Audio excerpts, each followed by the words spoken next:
Next up, this is related to the previous segment. Make the full transcript available on the web page on your website with the video so the content can be indexed.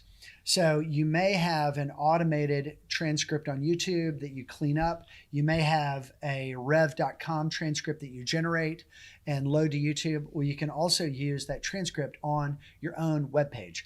And the format that I like to use for a landing page, a long-term landing page for a webinar, is to use and keep most of the landing page content in place, but maybe review it for case instead of saying something like the upcoming event webinar, or the webinar that we're going to have on Thursday. Make sure you're editing that so that it's not unclear, and then embed that video content right on the page from YouTube, so that or you can use Vimeo on the landing page if you need to tighten up your customer experience. But having that embedded video above the fold, if possible, or pretty close, lets people not struggle to get to the video itself. And then below that, where people haven't missed the fact that the video is there, the full text transcript of the entire segment. And if you do that, you can add a little bit of value to that transcript after it's been loaded. The wall of text is not bad for search indexes, but if you want to make it a little bit more readable, a little bit more scannable, and better for SEO, because this is an episode about SEO benefit, go through and break it up with some subheaders. If you go through and think about that wall of text being a little bit more like a web page or formatted a little bit more like a blog post, you can go in and build some keyword rich subheaders.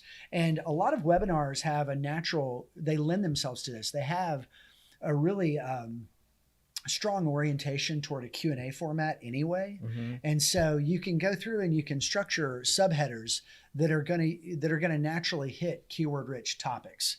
And so that's a little bit of editorial work that you can do after the fact. Gosh, I don't think we can understate the value of breaking up a transcript with subheaders. Mm-hmm. I would say it might add 50% to 100% more value.